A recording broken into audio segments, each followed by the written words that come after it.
আলুর বেগুনি তৈরি করব। তো এই আলুর বেগুনিটা তৈরি করার জন্য বেগুনও লাগবে না আর ভেষণও লাগবে না। তো এই বেগুনি কিভাবে তৈরি করব সেটাই আজকে দেখাবো। আর এই বেগুনিটা কিন্তু খেতে একটু অন্য ধরনের, কারণ এটা বেগুন দিয়ে বা ভেষণ দিয়ে কিন্তু তৈরি করা হয়নি। প্রথমে এখানে নিয়ে নেব 1/3 কাপ পরিমাণ আটা, আর সাথে দিয়ে দিলাম সামান্য একটু 1.5 টেবিল চামচের মতো সুজি।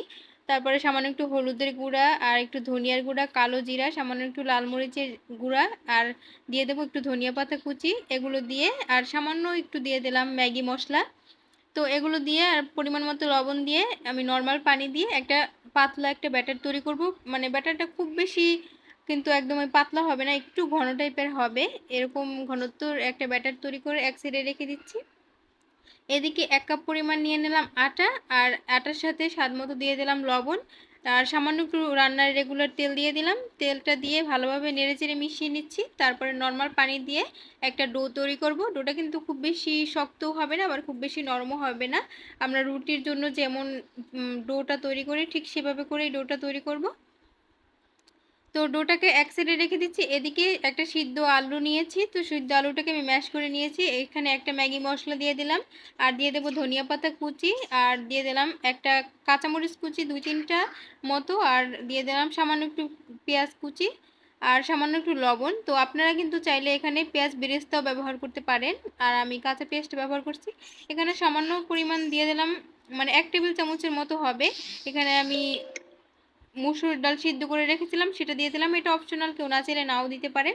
তো ডোটা থেকে আমি 2 ভাগ করে নিলাম, এক ভাগটা রেখে দিচ্ছি আর এক ভাগটা নিয়ে এভাবে ঘুরিয়ে ঘুরিয়ে গোল করে নিচ্ছি। তারপর আমরা নর্মাল যেভাবে রুটি বেলি, আমি একটু আটা ছড়িয়ে সেভাবে করে একটু রুটিটা বেলবো। আর রুটিটা একটু বড় সাইজের করে একটু লম্বাটে করে আমি রুটিটাকে বেলে নিচ্ছি। তো এভাবে করে বেলে নিয়ে তারপরে আমি মাছ বরাবর এভাবে করে ভাঁজ দিয়ে দিচ্ছি, আর ভাঁজটা দিয়ে আবার এভাবে করে চেপে দিচ্ছি। তো আমি মাছ বরাবর আর কি ভাঁজটা যাতে করে পড়ে সেই অনুযায়ী আমি এভাবে করে একটু চেপে দিয়ে বুঝলাম যে মাছ বরাবর হয়েছে। এবারে এই পিসটা আমি উল্টে এই পিসে রেখে দিচ্ছি, আর মাঝখানে যেহেতু আমি পুরটা ভরবো সেই জন্য এই সাইডটাতে আমি পুরটাকে ভরে নিব। আর আপনারা কিন্তু দেখেই বুঝতে পারছেন আমি পুরটাকে এভাবে করে হাত দিয়ে চারোদিকে ছড়িয়ে দিচ্ছি। তো আপনারা চাইলে এখানে চামচের সাহায্যে ছড়িয়ে দিতে পারেন।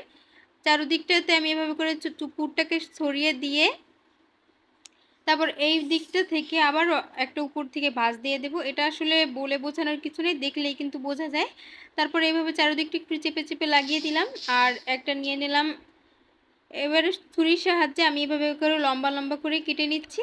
তো আপনারা কিন্তু আপনাদের পছন্দ মতো যে কোনো শেপ এর করেই কাটতে পারেন। তো আমি এভাবে করে লম্বাটে করে কেটে নিচ্ছি। আর এভাবে করে কেটে নিয়ে আমরা যেই ডোটা মানে আগে রেডি করে রেখেছিলাম যেই ব্যাটারটা, সেই ব্যাটারের মধ্যে চুবিয়ে তারপরে দিয়ে দেবো। ব্যাটারটা কিন্তু এই পর্যায়ে একটু ঘন হয়ে গেছে, আর একটু পানি দিয়ে আমি পাতলা করে নিব পরে। তো আপনারাও কিন্তু এরকম যদি বেশি ঘন হয়ে যায় সেক্ষেত্রে একটু আর একটু পানি দিয়ে এরকম পাতলা করে নেবেন। এই পর্যায়ে গরম তেলের মধ্যে ছেড়ে দিব। এখানে আমি বেশ কিছুটা তেল নিয়েছি, একদম খুব বেশিও তেল নিইনি আবার একদম কমেও তেল নিইনি, মানে পরিমাণ মতোই তেল নিয়েছি। তো এখানে আমি এভাবে করে একটা একটা করে দিয়ে দিলাম, আর এভাবে মিডিয়াম আছে আমি এটাকে একটু সময় নিয়ে ক্রিস্পি করে ভেজে নিব। আর এই যে দেখুন কালারটা চেঞ্জ হয়ে যাচ্ছে, কালারটা এই পর্যায়ে কিন্তু আমি নামিয়ে নেব। খুব সুন্দর একটা কালার আসছে, আর দেখুন এটা কিন্তু দেখতে অনেক বেশি সুন্দর আর খেতে অনেক বেশি মজার হয়ে থাকে।